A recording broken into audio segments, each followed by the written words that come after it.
আসসালামু আলাইকুম, কেমন আছো সবাই? আজকে শেয়ার করব বাদাম টানা রেসিপি। ছোটবেলার কথা মনে পড়ে গেল। ছোটবেলায় যখন ভাঙাড়িয়ালা আসতো তখন কিন্তু আমরা বিভিন্ন ডিব্বা কৌটা নিয়ে যেতাম তার কাছে, তখন উনি এগুলোর বিনিময়ে আমাদেরকে বাদাম টানা দিত। আর এখন নিজেই বাড়িতে বাদাম টানা বানিয়ে খেতে পারি খুবই স্বাস্থ্যসম্মতভাবে।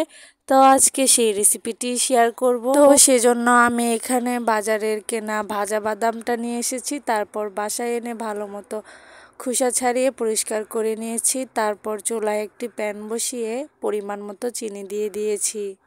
এখানে যে যতটুকু বানাতে চান সেই অনুযায়ী চিনি দিলেই হবে। এখানে আমি প্রায় 1 কাপের মতো চিনি দিয়েছি।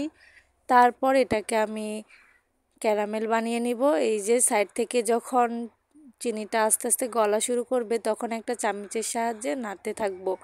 এখানে কিন্তু খুব বেশি জাল দেওয়া যাবে না, চুলার আঁচ একদম লোতে রেখে তারপর ক্যারামেলটা বানিয়ে নিতে হবে। তো এমনভাবে নাড়তে নাড়তে দেখা যাবে একটা সময় চিনিটা পুরোপুরি গলে গিয়েছে।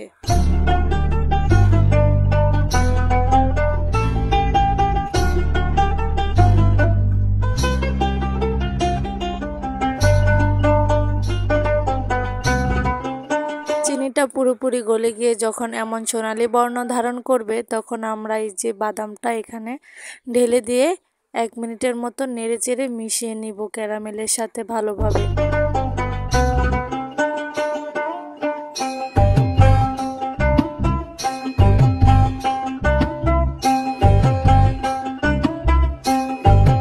তারপর আগে থেকে স্টিলের প্লেটে অল্প তেল দিয়ে ব্রাশ করে নিতে হবে। এরপর এখানে এটা ঢেলে দিব সম্পূর্ণভাবে, আর সাথে সাথে চামচের সাহায্যে ছড়িয়ে দিতে হবে যাতে এক জায়গায় দলা পেকে না যায়।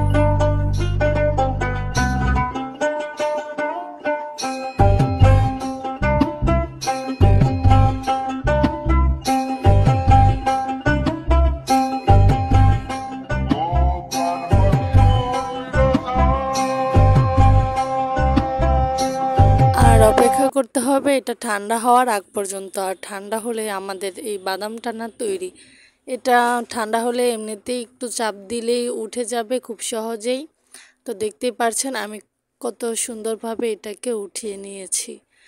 তো তারপর এটা পরিবেশনের জন্য তৈরি। তো এটা কিন্তু খুব সহজভাবে মাত্র 2টি উপকরণ দিয়ে যে কেউ বাড়িতে বানিয়ে নিতে পারবে। বাড়তি কোনো ঝামেলা ছাড়াই স্বাস্থ্যসম্মতভাবে এটা বানালে যে কেউ প্রশংসা করবে, আর খেতেও কিন্তু অনেক মজা হয়েছে। আমার শেয়ার করা এই সহজ রেসিপিগুলো আপনাদের কাছে কেমন লাগে কমেন্ট করে জানাতে কিন্তু ভুলবেন না। তো আজকে এই পর্যন্তই। যদি ভিডিওটি ভালো লাগে লাইক শেয়ার সাবস্ক্রাইব করে পাশে থাকবেন। ধন্যবাদ।